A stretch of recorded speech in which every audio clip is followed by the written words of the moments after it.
Chatterbox. When the stars talk, they talk to Nick and Sue. Our guests on this week's edition of Chatterbox UK are Peter Staples of the Trogs and Andi Jane.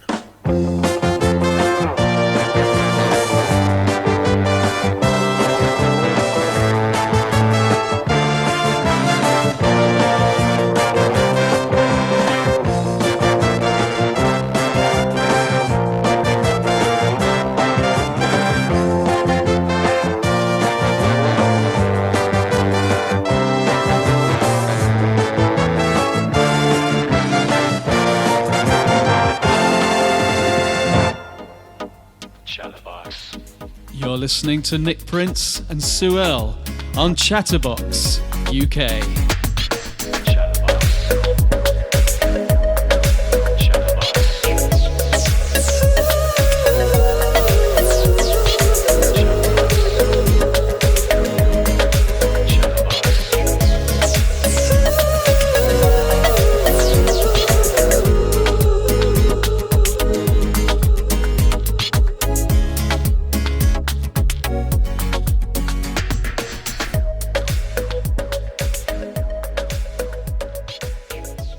And now on Chatterbox UK, we're just lucky enough to welcome Andi Jane. Andi, welcome. How are you? Hello, Andy. I'm doing fantastic. Thank you. How are you?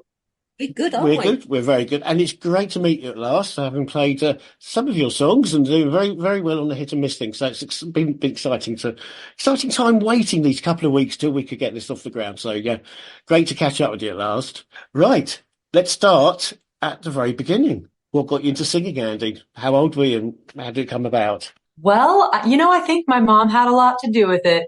She sang my sister and I to sleep every night. Mm-hmm. And just having that just send you off to sleep, that's going to stick in your mind and you're going to want to sing too. So, she had us singing at a young age and she had us, listening to Patsy Cline was a huge, influence to me. And, we would always try to sing her songs and dance around the living room. So I owe a lot to my mom for that.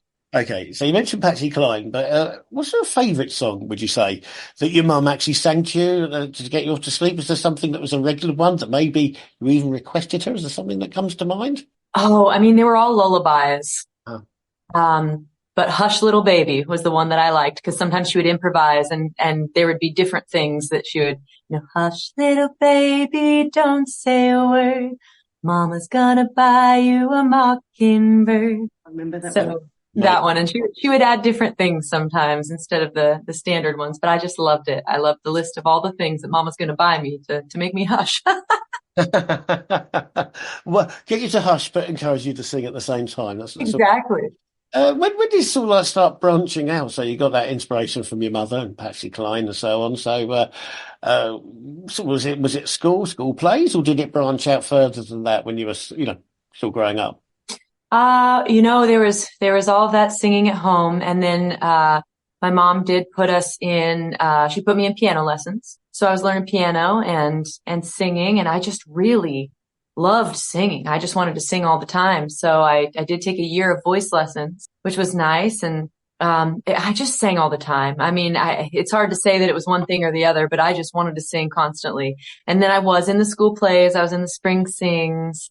And I always got a good role in that. So, I started to get used to being on the stage and realizing how good that felt. So that all happened at a young age as well. And all the applause and everything else. Yeah. Did you have is there a school play that sticks out in your memories? The one that really stands out? That's the one.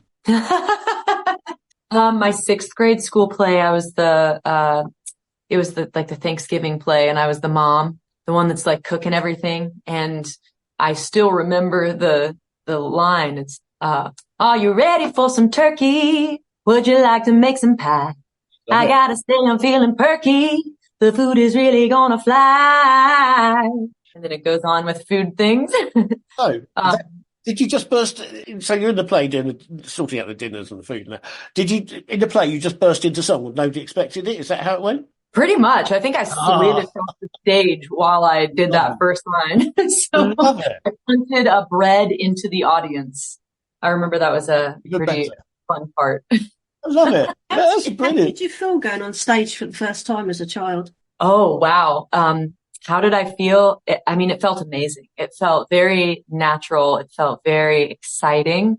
And the first time I was on stage is actually kind of a funny story because I was 4 years old and I was at I grew up in a very small town called Trilla, and they had this little local community Trilla Days.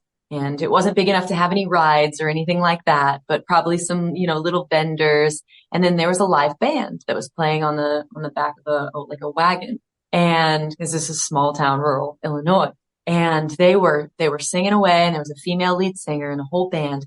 And I was out there and I was wearing this little flower dress and I was dancing. I was just going to town, dancing to every song. I remember it. To this day, it was one of my first memories that I will ever probably remember in my life. And at one point, the woman, she's like, little girl right there in front. And I'm like, who, me? And she's like, yeah, you with the polka dot dress. And I'm like, these are flowers. I didn't think she was talking to me, but she was. And she's like, why don't you come on up here? You've been dancing this whole time. You want to come up here and sing a song? And I was like, what? Yes, absolutely. So I get up there and I remember it vividly. She asked me what I wanted to sing. And I said, do you know Twinkle, Twinkle, Little Star? And I remember she smiled and she looked back at the guys and she says, I don't know, boys. Do we know Twinkle, Twinkle, Little Star? And they all nodded. I was like, wow, that's so cool that they all know it. Oh, wow. And they played it and I sang it and I loved it. It was beautiful. That's cool. That's a nice story. Yeah. Now, there was I could see that see online, and you've got your YouTube channel and stuff like that, and I can see that you're not too shy of doing public things, the concerts and still performing in front of the public. So, at what point did Andy Jane, the schoolgirl in those school plays, even sixth grade, even getting up to that age, what point was it when Andy Jane went on the stage as a singer, not part of a school, but actually doing a concert or being part of a concert or doing some gigs? How did that come about? So I was in college and I was a backup singer in my friend's band. Mm-hmm. And he started, and I was with another girl, and the two of us would sing harmonies. And then he started giving us more, and he was like, why don't you guys write something to this song? And so the two of us wrote something. We came up and we sang the whole thing. And that was great. That was wonderful. And I was like, this is what I want to do. From that moment, I was like, this is it. Okay, that's cool. So yeah, we got your mind made up. There's this point, isn't there, where it took over your life, maybe. It seems a bit like that, as indeed professional singers and artists it would do. So, I mean, basically, did you start gigging in your, well, you said you came from a real small town, but I mean, did you gig in like the big city up the road or whatever it might be? Or there's got to be a step or a few steps to get to the Andy Jane that we see now. So tell us about the next couple of steps, of how it's sort of opened out for you, like, bigger venues, concerts and things like that, or take us from bars or however you did. Let's talk about the next couple of 3 steps. Sure. Well, yeah, the college experience was more little college bars, and I was obviously going to school, which was number one for me, getting an education. So that was just like the little bars here and there, and I wasn't doing the booking, so I was just kind of along for the ride. But then after I graduated, I moved to Chicago. And when I moved to Chicago, I started a band with my friend Yamil Rodriguez, and he and I started writing songs together, and I wrote and he wrote, and we started a band. It was called, it went through various names, but in the end we settled on Pool, which you can still find that, like Pool. You can still find it on SoundCloud. We released an EP. Brilliant. Yeah. But that was when we were actually booking bars, venues. Yamil actually threw his own little music festival in our neighborhood in Pilsen, and we played that music festival, and we did a huge, big theatrical thing where we were breaking plates into a trash can for one of our songs, and we got wild with it. So that's where it started to feel a little more real, I think. But then that band broke up, and I spent a lot of time not really playing music, and I became a DJ for a while. So, that was my musical outlet. But it really wasn't until I moved to Nashville where I was really taking it seriously. So that's where we are now. That's cool. Mind you, Chicago's a pretty good place, the Windy City for cutting one's teeth. That wasn't a bad start. It's a good way of starting. And so Nashville, and here we are now. So let's talk about some of the songs that you've done more recently. Now, I understand that I'm aware of two albums for sure. Let's try to see if I can get them in the right order. I've got the album here called Catfish Seminar. Correct. Yes. And we got just looking through The Fort. The Fort. Yep. And The Gringe Part 2. Oh, that's Yeah. Tell us about them two to start with, and we'll look at the others. Sure. Well, The Fort was the first waltz I ever wrote, and that was very much inspired by Nashville. And it was one of those little songs that I wrote. I called it a little ditty at the time, and I didn't take it very seriously. And then we played it with the band, and my friend Kat, who was playing the fiddle with us, after we finished working on that song, she's like, "Man, Andy, you're a really good songwriter." And I was like, really about that one? And I just thought, it's when you write it, sometimes you just don't take it as seriously as other people who are hearing it for the first time. So that was kind of an important moment for me. I was like, okay, all right. So maybe this song does go on the album. The plates are flying, our dogs are crying, and by the lights on their porch, I'd say the neighbors hear us yelling. You've heard it before, the doors are slamming, your mouth's a cannon. We're geared up for war until I open up the door and say, I'll hold down the fort while you walk and clear your head. It's not a trick, I swear. Go blow some steam off at the bar. I'll run a bath and play guitar. And when you're back, we will have a fresh start. So I'll hold down the fort.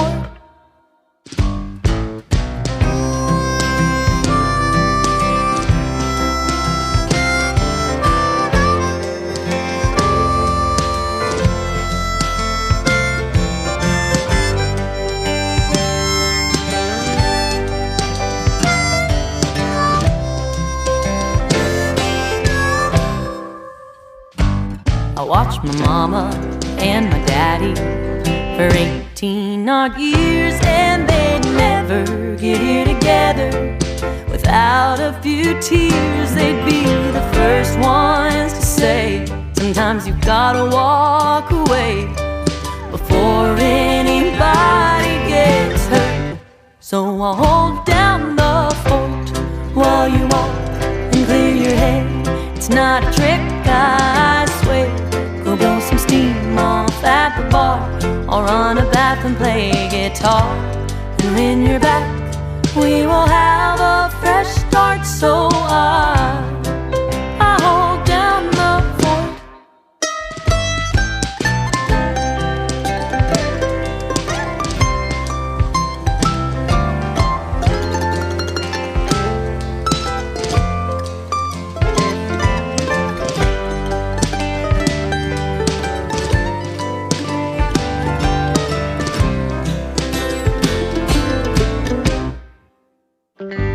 I don't stop thinking when you're gone, but I stop holding on to my pride and my need to be right. Because it's worth it, we deserve it, to set it all aside and pick it up a little later tonight.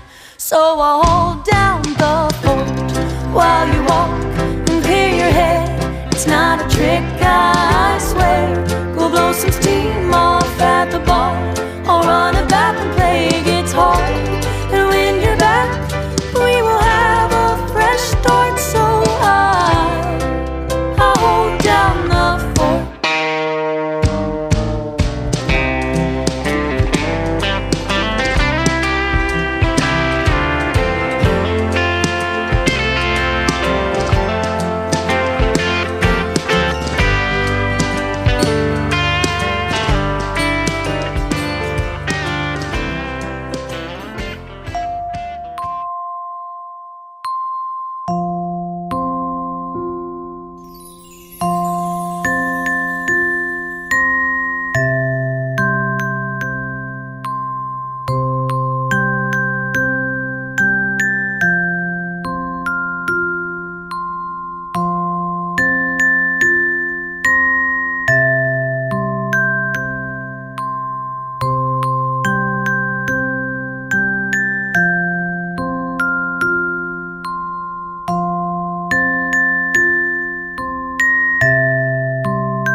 Chatterbox. When the stars talk, they talk to Nick and Sue. And the Grinch Part 2, Crying Wolf, that's somewhat delightful. So do tell us how that ended up on there. Oh man, well that one, yeah, that's the oddball of the record. I don't know if you noticed that. It's kind of this weird, like 1920s, 30s, the jazzy, dark vibe of a song. And I mean, it was my favorite song that we did, but Craig and I wrote that one together. Craig was my duo partner in that band. And, we wrote that right after Christmas and didn't intend for it to really be anything about the Grinch. But as I'm writing this song that's, the lyrics are, your hands adorned in gold, you make a charming toast, but your cigar smoke is getting on my clothes. It's about this bad man who is, just dampening your day. And I realized as we were writing it, it was in that same key, same vibe, same topic as the Grinch, which is my favorite Christmas song, by the way. And we're like, you know what? I think this is the Grinch Part 2. And it's the only one that sounds like that. It's the least country of all the songs. And we just really wanted to put on a little bit of everything of what we do onto this record, which makes it a little crazy, but it makes it fun.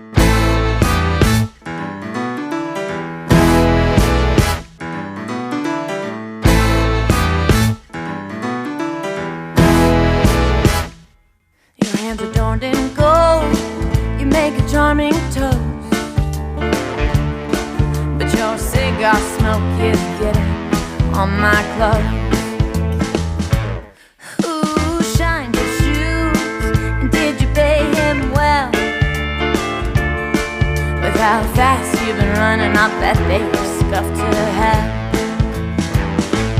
All those martyred souls that you thought you would raise, you're a puppeteer with his puppets falling from broken strings. Well, it's a long, lonely trail, a crying wolf above the law, and they are hard on your tail. You know that it's a Long, long way to fall. you have A little brush with death. every time You miss a step. The higher you climb, the harder you fall.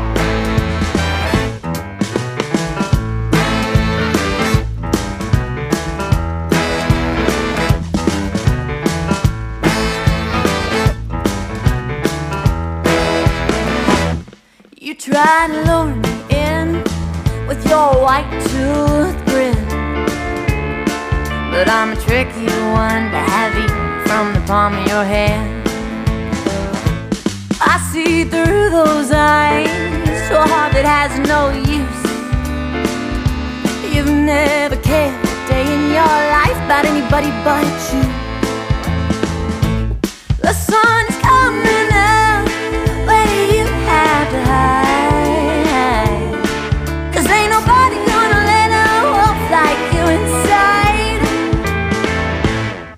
Well, it's a long, lonely trail, crying wolf, above the law, and they are hard on your tail. You know that it's A long, long way to fall. you have A little brush with death. every time You miss a step. The higher you climb, the harder you fall.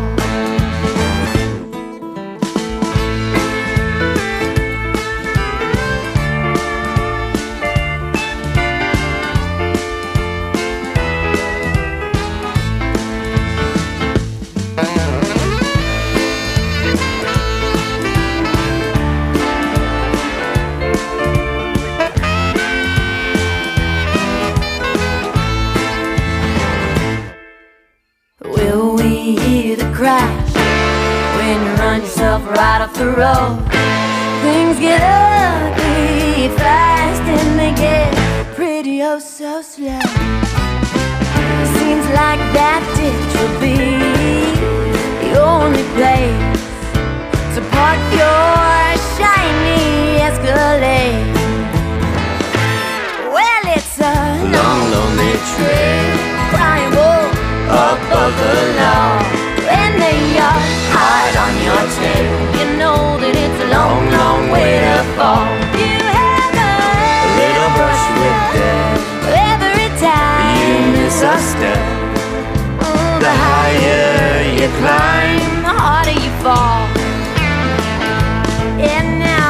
higher you climb, the harder you fall. And now the higher you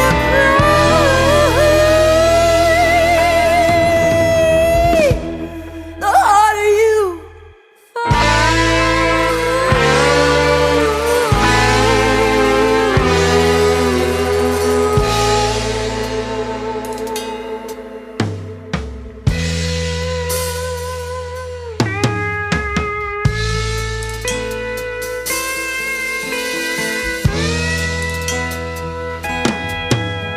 The old man cried as he drove away. The old man cried. The old man cried as he drove away, wishing he could stay.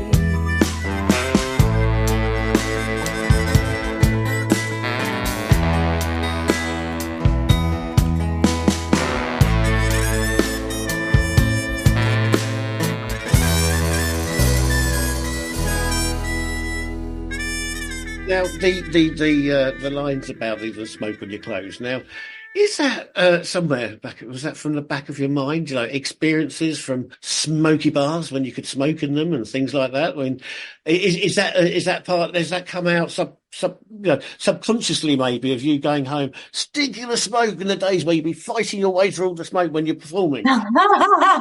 Is it anything like that? Is that where it came from? I mean, really, what I was thinking of was like a very selfish, very wealthy man who just tramples all over everyone around him. So I really was just trying to think of imagery of what this wealthy man would be doing and how it could be affecting others, and he doesn't care. So the cigar smoke getting on your clothes, and then the next line is, who shined your shoes and did you pay him well? With how fast you've been running, I bet they were scuffed to hell. As if he's running from the law, as if he's always like, hurting other people to make it. So that's really more where it came from. But I do like that imagery.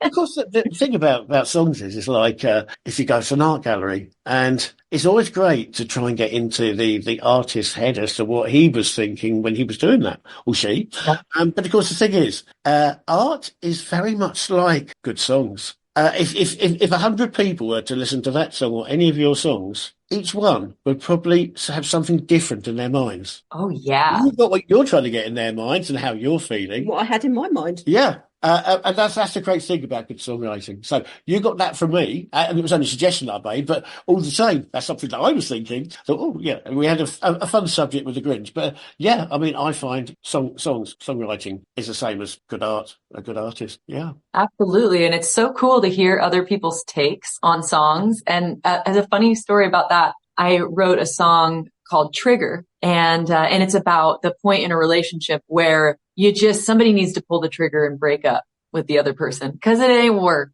So you just got to pull the trigger. And my mom interpreted that song as, all right, we just need to pull the trigger and get married. And I was like, real do they still have shotgun weddings? Yes, yeah. Anyway, I love that. That's cool. Moving on. Okay, moving on. It's a bit of a moving on from talking about weddings. We've now got a funeral singer. Yeah, nice funeral singer. Right, that's a cool one. And Knoxville girl as well. So we've got a funeral singer, Knoxville girl, and Teardrop Island that I've got here of notes. So tell us a bit about them and how maybe we should be interpreting them. How you'd like us to interpret them.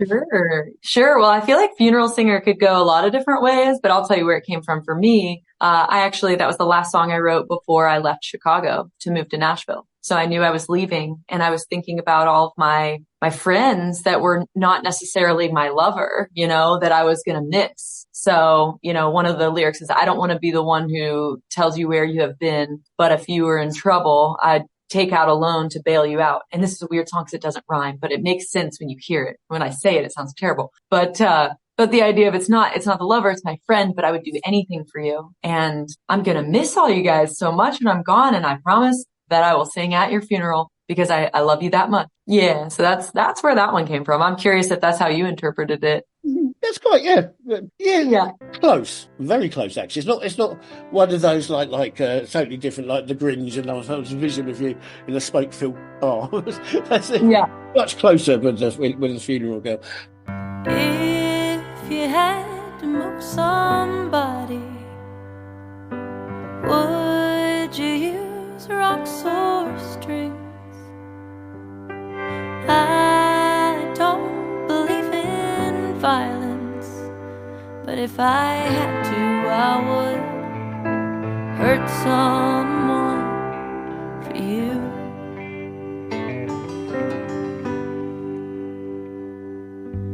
I don't want to be the one who asks you where you have been, but if you are in trouble, I would take out a loan to bail you out.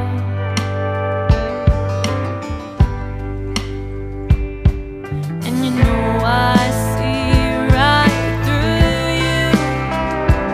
I see all the secrets that you try to hide, but it doesn't matter to you, because you can do no wrong in my eyes. If I heard you hit the water, even though I can't swim, I would give you my life jacket, as long as you say that you'll reel me in.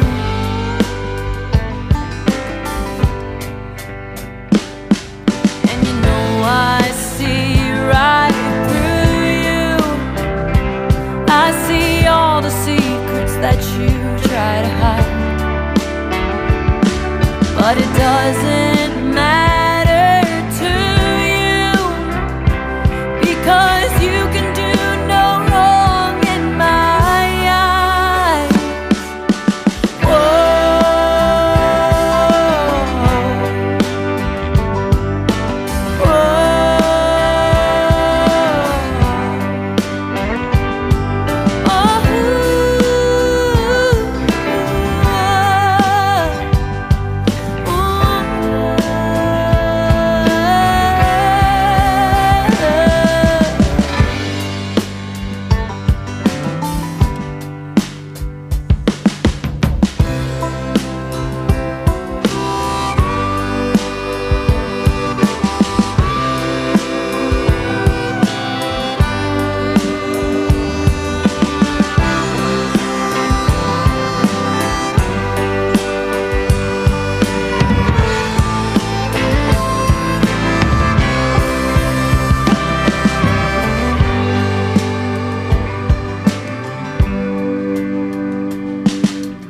I want you to know something.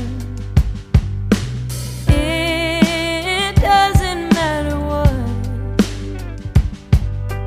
we choose to make this. You're the best friend that I've ever had, and I promise I will sing at your funeral.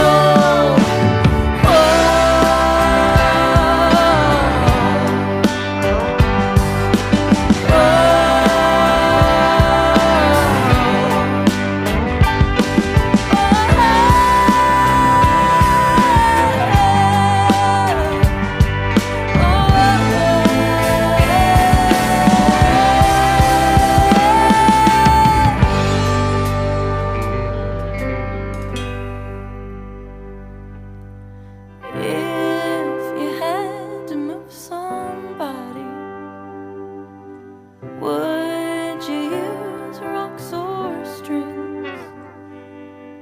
I don't believe in violence, but if I had to, I would hurt someone for you.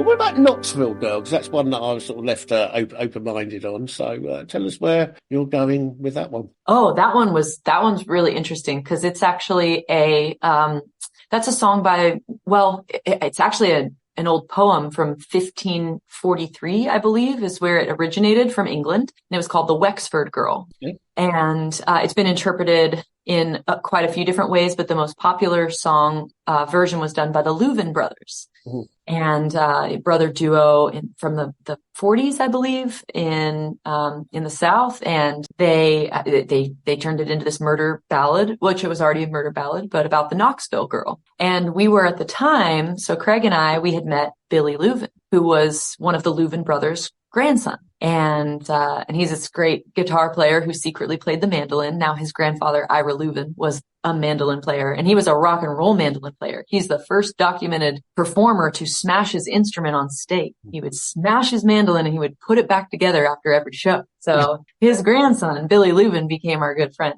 And as Craig and I were trying to figure out what cover we wanted to put on the album, because, you know, we felt as a new band, put a cover on something people would recognize. I don't think we picked something people would recognize for the most part. Some people do. But we picked the Knoxville Girl. Mm-hmm. Now, the crazy thing about it also is that my mom, when she learned that I was hanging out with Billy Louvin, she was like, "Oh, Knoxville Girl was my favorite song when I was 4 years old, and I wanted to be that girl with the golden curls." And when you listen to their version of the song, the girl with the golden curls is the Knoxville Girl who explicitly gets murdered in the song for no reason whatsoever. But she didn't know that because she's 4. All she thought was the golden curls, and it was a beautiful song that she loved. Mm. And so I told my mom, I was like, "So, hey, Mom, we're thinking about covering the Knoxville Girl." And she's like, "No, don't do that. Don't do that." I thought she would be excited. She was like, "No." And I'm like, "Oh, why?" She's like, "Well, it's violence towards women. This is not the right time." And I'm like, "Oh, yeah, I mean, I hear that." So we sat down with the song and we were really thinking about how we didn't like that there was no reason that he murdered the Knoxville Girl. And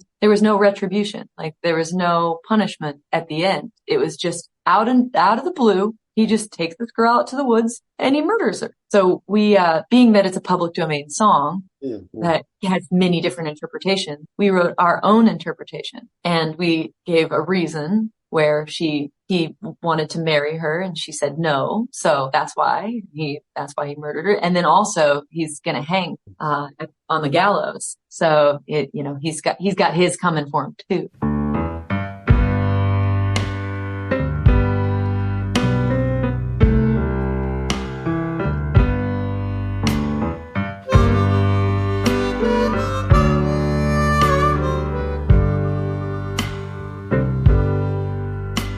I met a little girl in Knoxville town we all know well. And every Sunday evening out in her home we dwell.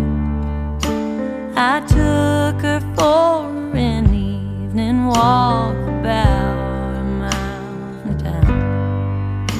I asked her to be my wife, and that fair girl shot me down.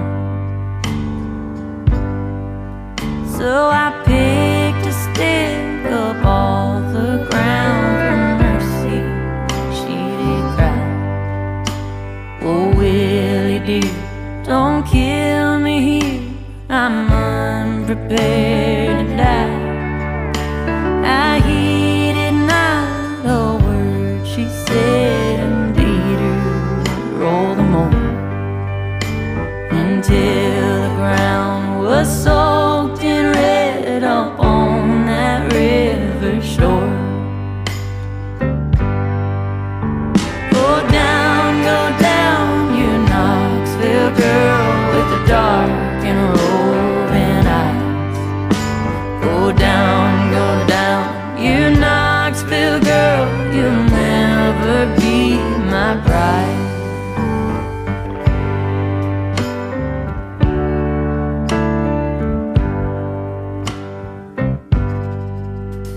I started back to Knoxville, arrived around midnight.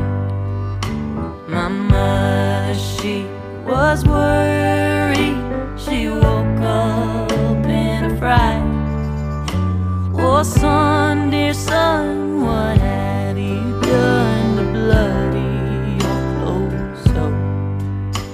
I told my anxious mother I was bleeding at the nose. I asked her for a candle to light myself to bed.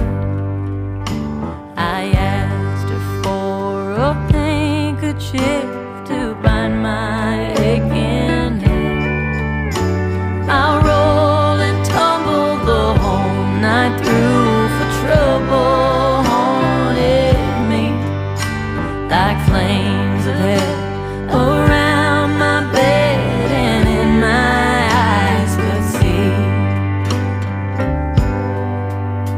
They carried me back to Knoxville, and they put me in a cell. No, there were none to pity me, and none to go my bed.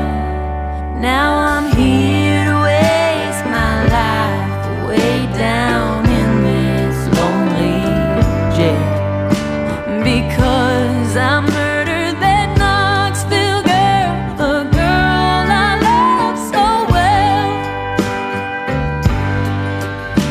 Go down, you Knoxville girl with the dark and roving eyes. Go down, you Knoxville girl, you'll never be my bride.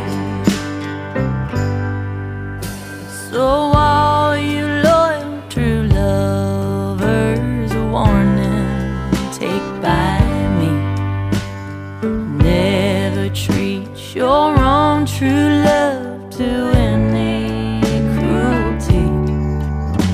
For if you do, you'll burn like me until the day you die.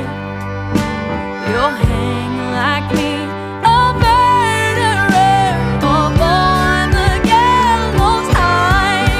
So go down, you Knoxville girl with the dark and roving eyes. Go down, you Knoxville girl, you'll never be my bride. Go down, you Knoxville girl, you'll never be my bride. Sure. It's interesting that you mentioned the Wexford girl side of it there, and how far it goes, 1,500, whatever.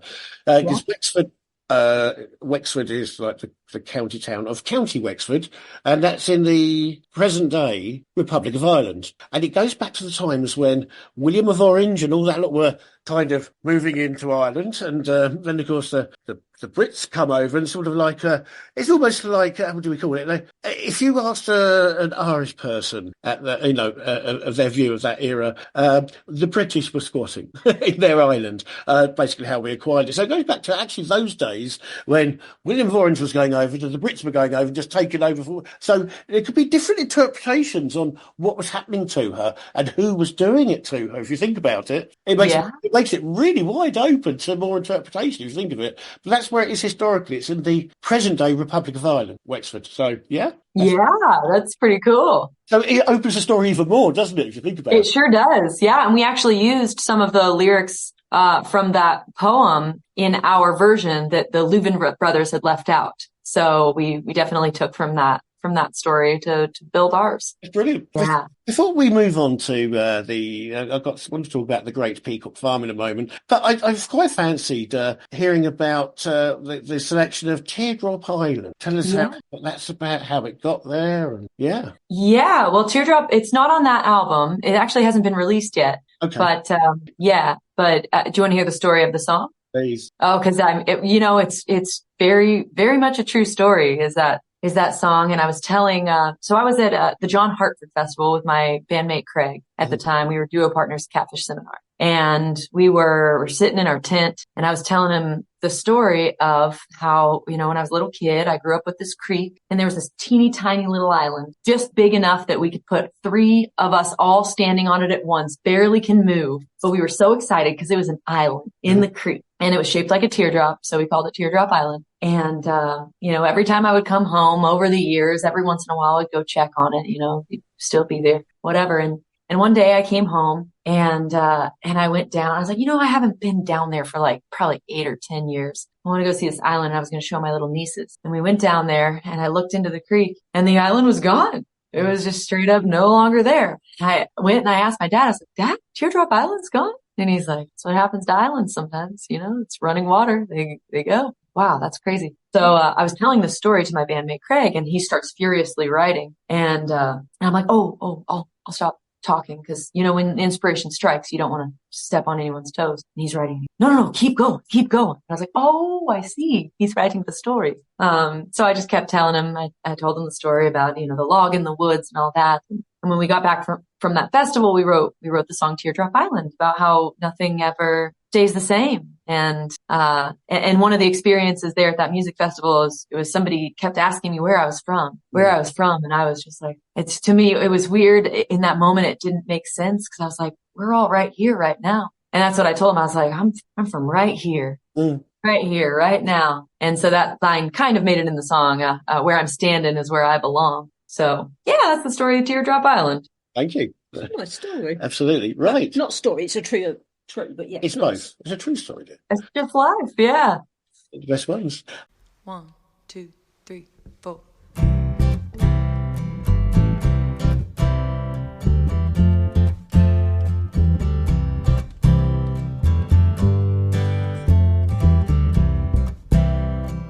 Two small feet, trudging deep, searching for that old hickory log that fell across the creek in that storm way back in '93. Oh, dangling legs off that trunk, my friend swore I wasn't brave enough to jump down to the island shaped like a teardrop. When the sun was too hot, we go hunting for frogs in our old tennis shoes, throwing mud, wearing last year's swimming suits. Yeah, we were in heaven. No, there was never a day we had nothing to do. But the ground is changing right under our feet. Yeah, the trees, they can fall, and the water can take that island right from me. And the meadow might burn, but I won't yearn for the way that it used to be.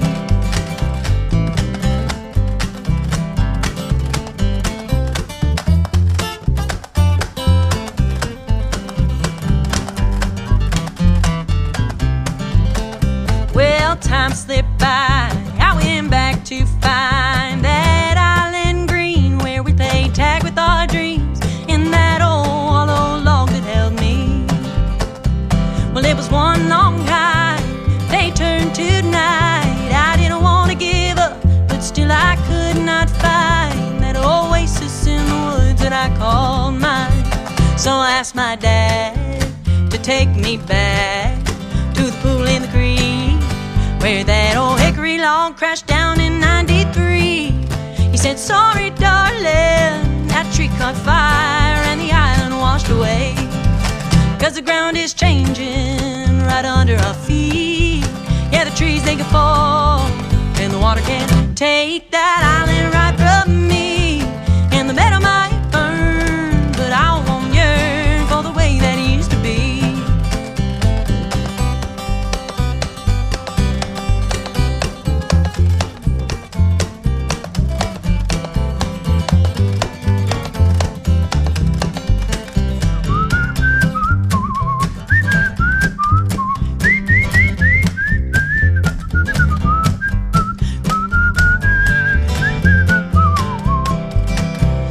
There's nothing left but this old creek bed and a burned up hollow log.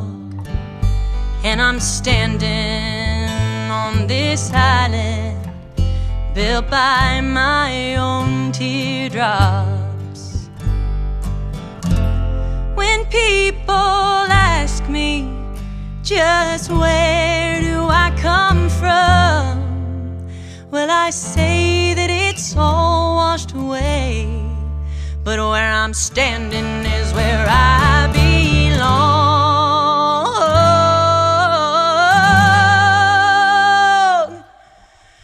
Because the ground is changing right under our feet, and the trees they can fall, and the water can take that island right from me, and the metal might burn, but I won't yearn for the way that it used to be.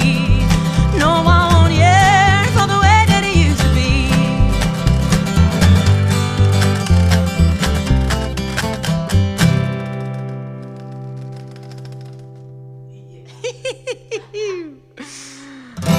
Cool. Great Peacock Farm. Tell us about behind it. I mean, I dare say it's a place, but that's my interpretation without you telling us. The Peacock Farm's also not on the Catfish Seminar album, but that one is, I believe that I'm going to release that one soon. So you have it pre-release, which is exciting. Maybe I know things that you don't, but yeah, that's why I thought it was, I thought it was already coming out. So, right. Sure. Well, that is probably one of the most fun songs that I ever perform. I love that one. And you know, I wrote that one with my previous bandmate, Craig, as well. And he noticed that I was busy all the time and I was always in a hurry. I was just always in a hurry. I felt like I didn't have time for anything. I had to get everything done. And, you know, being a musician, I tell you what, there's a lot to do all the time. So, you know, it was real. And he came to me with this song idea, and will I have the time to fall in love? And I just thought it was so funny and so clever. And it had all these, you know, images from farm life. Well, he and I both grew up on farms in central Illinois. And that's, you know, how we met and connected. We had the same area code. We met in Nashville, and I was like, oh, hey, you're from central Illinois? He's like, yep, grew up on a farm. I grew up on a farm. So as we were writing that song together, I threw in some images of my life growing up on a farm. And it's just kind of what to expect. I mean, it's like this country. It's almost kind of rap-like. It's not rap. It's that makes it sound down a different path, but it's kind of silly and upbeat and bluegrassy. I suppose that's what to expect. A lot of words. It's a tongue twister. Okay.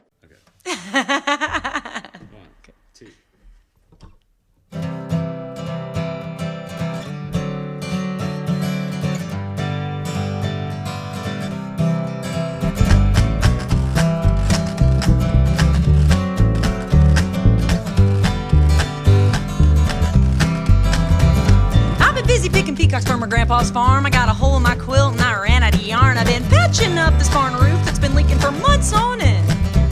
Got an appointment with my psychiatrist, but if I'm honest, I'm probably gonna cancel it again. I gotta sow my garden, maybe start a planter's box.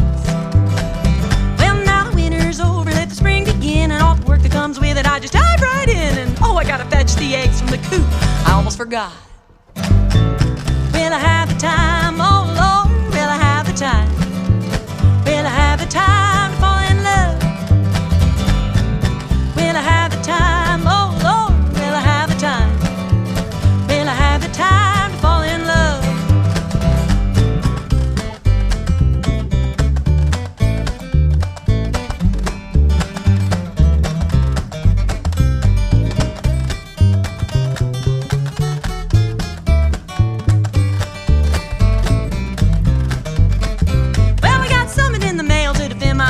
He's a little bit crazy, but I sure do love him, and he's gonna need all the help he can get. And then the grass needs mowing, the tractor needs repaired, and little Betty needs help with fixing her hair, 'cause she's showing her ducks then at the county fair tonight.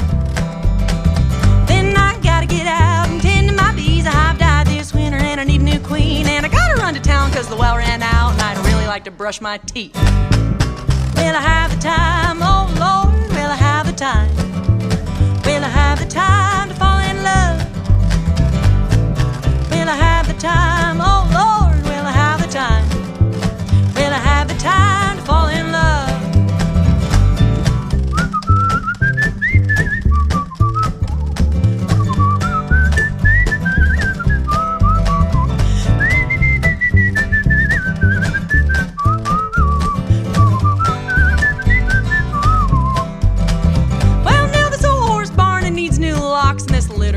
Well, they need their shots. But the farmer down the way really seems to want to be my friend. Sure bet he does, Andy J. But the news these days, it all seems to be bad. And the climate's heating up and these floods are out of hand. So I pick up my broom and do what I do best. I sweep it all right under the rug.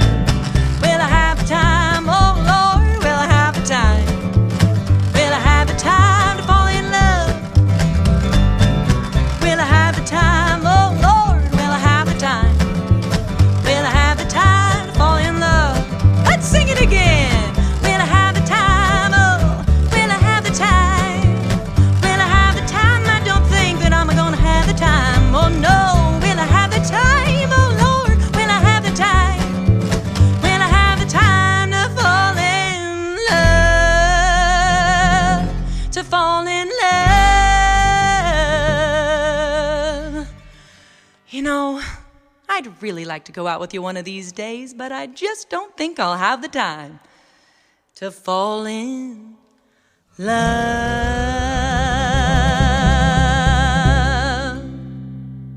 Oh, 1, 2, 3, 4.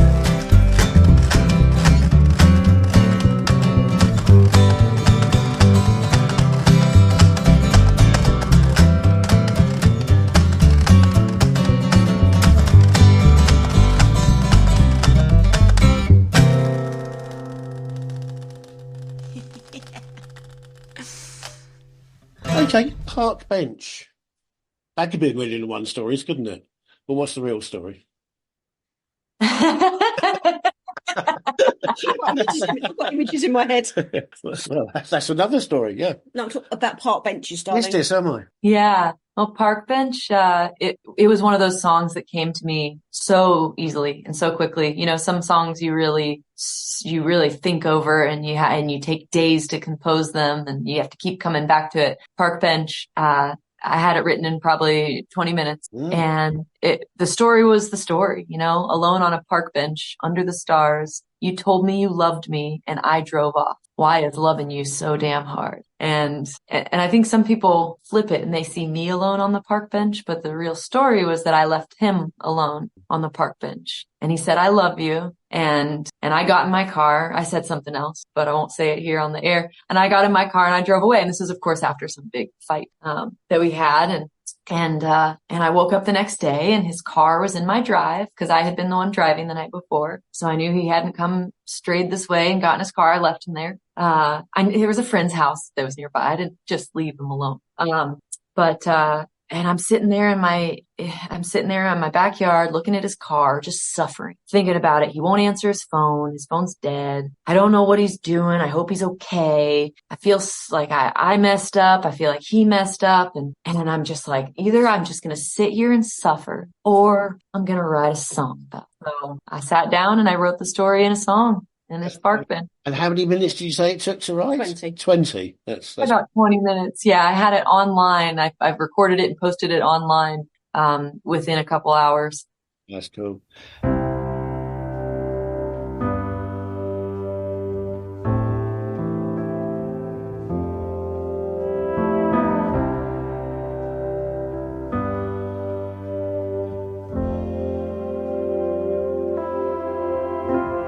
Alone on a park bench under the stars, you told me you loved me and I drove off. Why is loving you so damn hard?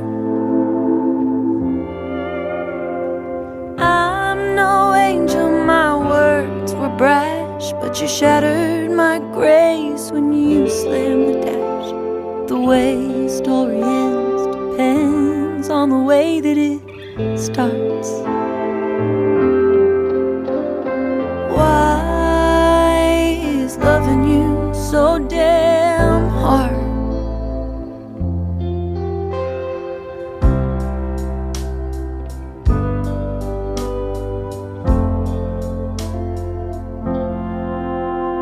The love that I feel, it is sharp, it is real.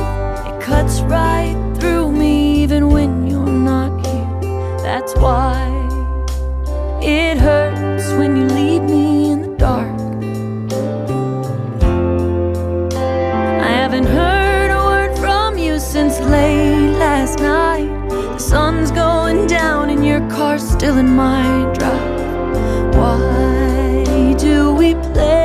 with each other's hearts. And why is loving you so damn hard?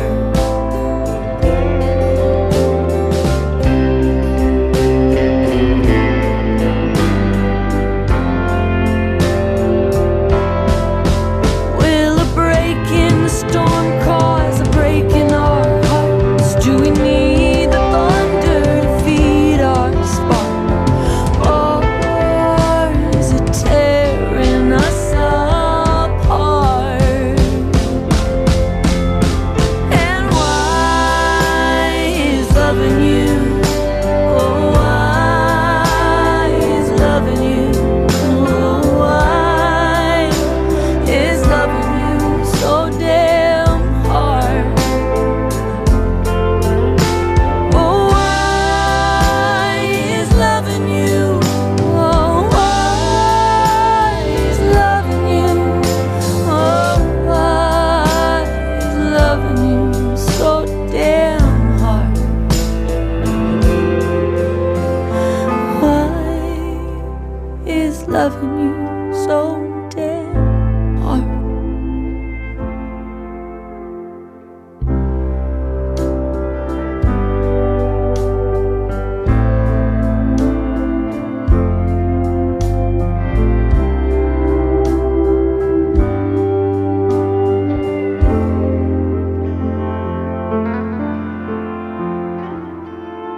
But this part bench, it goes a bit further than that, because obviously there's been people there at home listening to it, and we got your interpretation of it, which is great. I've got mine, and no doubt Sue had hers. But I had an eldish man sat on a park bench with a hat on his and paper. That's Yeah. different, that's fine. But also, there's be people listening that are picturing themselves being left on the park bench, or there'll be others that have left, like the argument, they've left somebody on the park bench and gone on their way. Or as you're saying, you're picturing an old man, a man. It could be any of us going past. There could be a couple there having that fallout before one of them disappears. Or, of course, the park bench could be empty the next time you go past. So just think of all those. Yeah. If you've got 100,000 listeners listen to this on all its runs, there's going to be 100,000 different outcomes. Yeah. Oh, yeah. Yeah. That's what's so great about it, all, you know. I love that. Yeah, I know.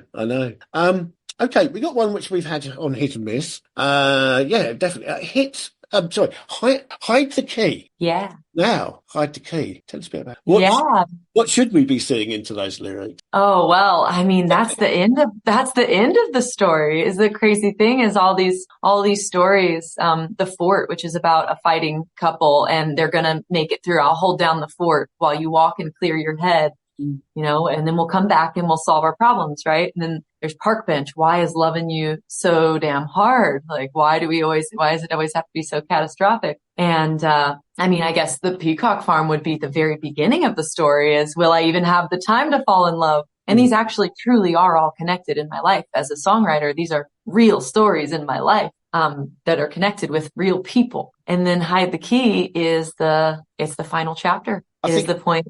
I think go ahead. Just by chatting to you about these few songs, I think you've actually, with those insights and where you're coming with it, and then we've opened it up as to, that everyone's got their own interpretation, like that portrait, like in the art gallery. It's like, and there's all these people, because you open it up, people have always had those thoughts. Sometimes you have to say no. And then they, oh yeah, we do. Yeah, that's right.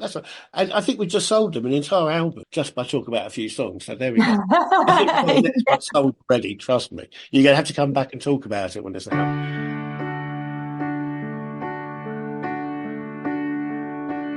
When you're down, I am out. And when you're flying high, I'm with you in the clouds. But now I know we just don't go,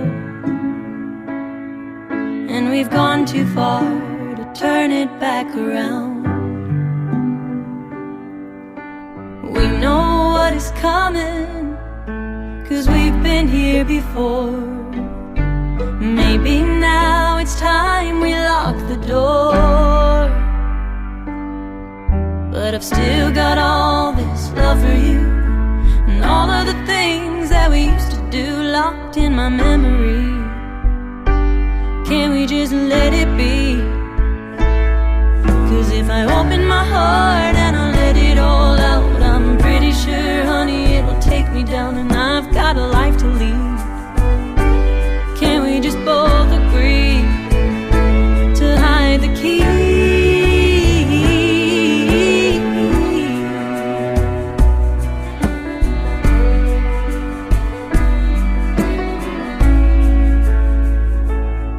Your eyes glow like the moon. Every time I say I'm still in love with you, but when I go and you're alone, you'll hang your head until it hits the ground.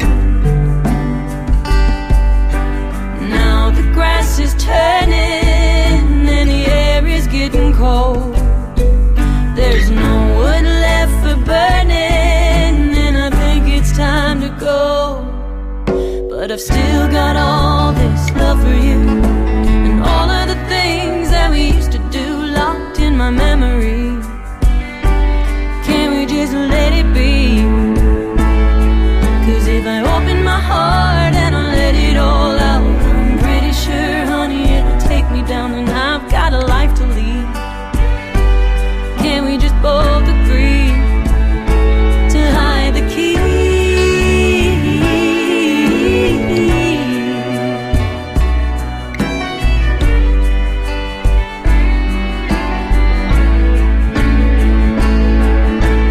We could do it over again and again. I don't wanna be stuck here until the world ends. But I've still got all this love for you, and all of the things that we used to do locked in my memory. Can't we just let it be? 'Cause if I open my heart and I let it all out, I'm pretty sure, honey, it'll take me down, and I've got a life to lead. Can't we just both agree to hide the key?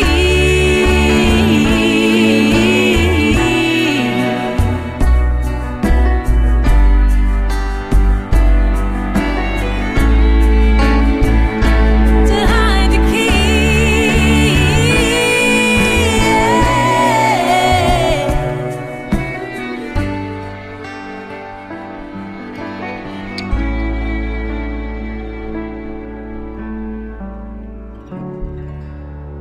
So, yeah. Because your voice is so unique, do you have to do certain things to keep your voice at that level? Yeah, I do. So voice exercises daily, I guess. Every day. Every day. I warm up my vocals first thing in the morning, whether I'm singing or not. I feel like it's important when you're talking. Is that No, how, go ahead. Sorry. Yeah, So, take 9. Go on. for example, if you was doing the warm-up exercise, what would one of those be? I mean, like you start off with the easy ones, like, and then you go with like a lip trill. And you just start getting higher and higher, and yeah, yeah, yeah, yeah, yeah, yeah. I thought it would be like the higher scales. I never crossed my mind about the lower ones. It just hasn't. Sorry. We've but, asked yeah. so many people Yeah. when they've come in, how do you get your voice to say like that? And no one's done what you've done there. But we've got quite an insight as to what 19, God, let's move forward. 2024 is going to be bringing you.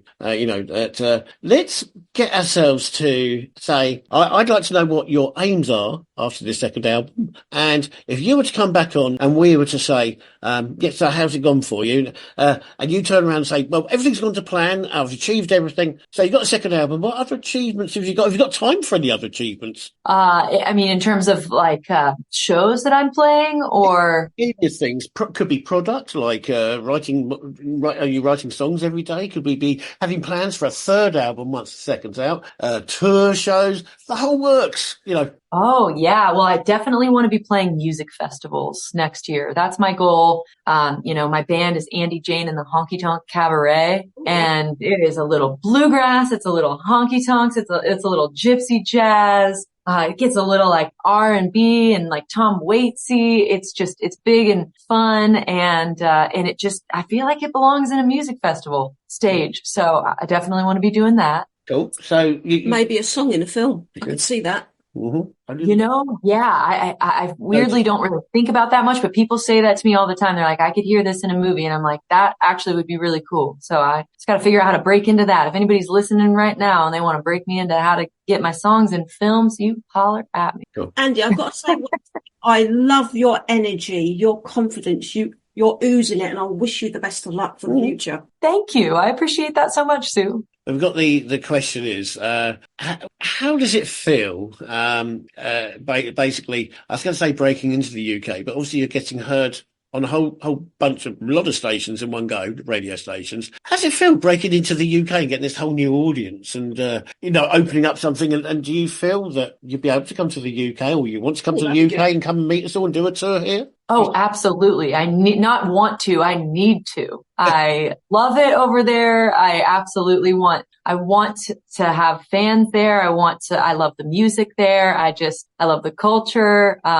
It's so exciting that I'm being played in the UK. It really is, because, with Catfish Seminar album, we just didn't really promote it very much. We actually, kind of broke up as a band shortly after the album came out. So, it was this beautiful piece of art that I made that I didn't get to do anything with. So now I'm just starting to put out my own music, and to have it received in the UK is really thrilling. So I really appreciate everybody who's listening to me over there. The styles of the songs, the 3 songs that have been voted smash hits, I have got to tell you, is that the people that generally would vote on that show, whether it be the UK ones or whether it be the Netherlands, and there's also sort of like a whole lots of different types of people we get. We've got quite a gay audience there as well. And I've got to tell you that all this audience generally would vote miss for that style song. There's something about the way you blast them out, you present the songs, and that powerful voice, that all those people that I would normally think, oh my God, they've all voted hit. Yeah. A whole bloody lot of them, and I mean the whole lot. So, yeah. Wow. That is so cool. Before they've seen you or anything else, you're already like, I got to say it actually, a gay icon as well. It's opening up. It really is, isn't it? I can't comment on that. Well, no, we can't comment personally, but it is. So that's a good audience to have. That would fill up a few concerts for you. Yeah, I love that. But I don't know how it go down. Chris Space Angel needs to get all his artists together and go on a tour. Wow. Wow. Yeah. It'd be amazing, wouldn't it, that one? That would be amazing, wouldn't it?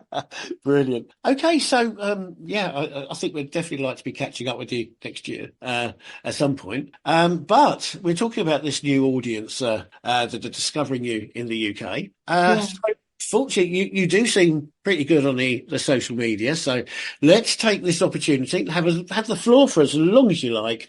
Just chuck all your websites, your YouTube, just everything, and where everyone can find you. Just throw it at them now, please. Sure. I'll say the number one-stop shop would be my website, and that's andijane.com. Now you spell Andi, A-N-D-I, and Jane, J-A-N-E, andijane.com. And you can find links to my Instagram, my TikTok, my Facebook.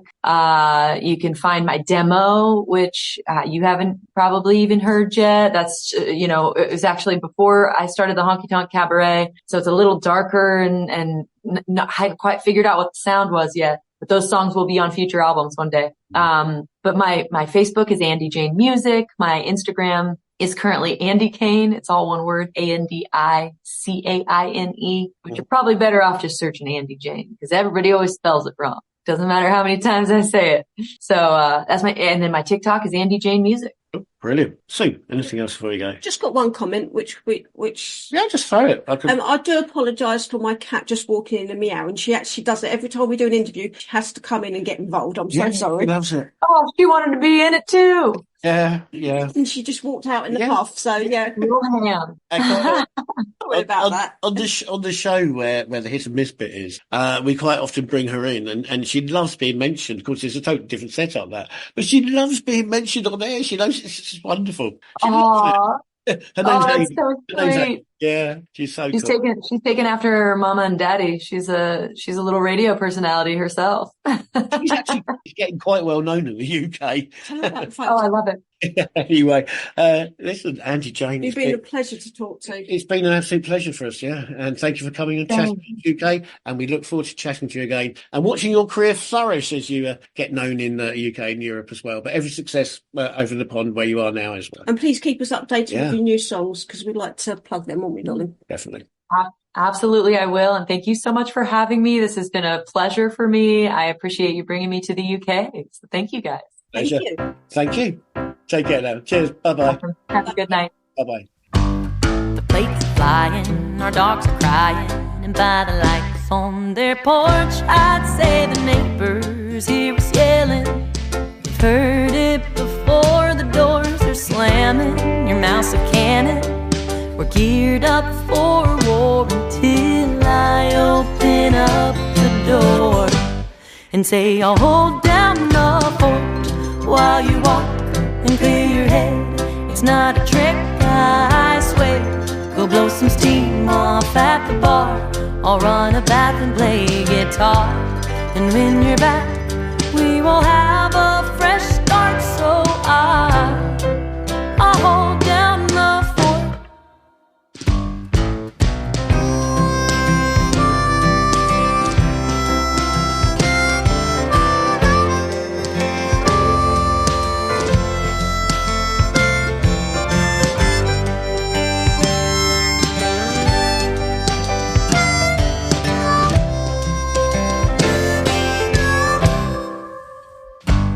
I watched my mama and my daddy for 18 odd years, and they'd never get here together without a few tears. They'd be the first ones to say, sometimes you gotta walk away before anybody gets hurt. So I'll hold down the fort while you walk and clear your head. It's not a trick, I swear. Go blow some steam off at the bar. I'll run a bath and play guitar. And when you're back, we will have a fresh start. So I hold down the fort.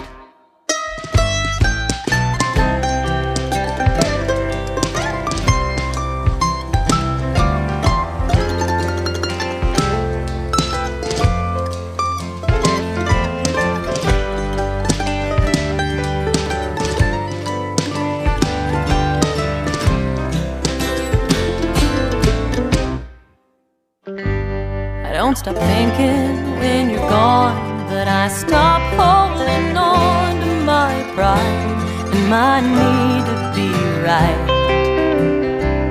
Because it's worth it, we deserve it, to set it all aside and pick it up a little later tonight. So I'll hold down the fort while you walk and clear your head. It's not a trick, I swear. Go blow some steam off at the bar. I'll run a bath and play guitar. And when you're back, we will have a fresh start. So I'll hold down the fort.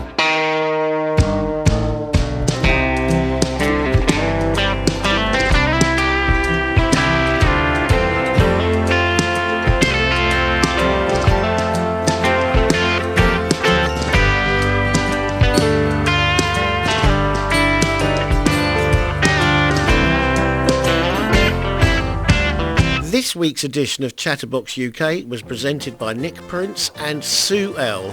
We thank our guests, who were Peter Staples of the Trogs and Andy Jane.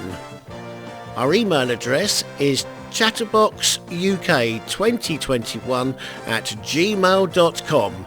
That's chatterboxuk2021@gmail.com. Catch you next week. Bye bye.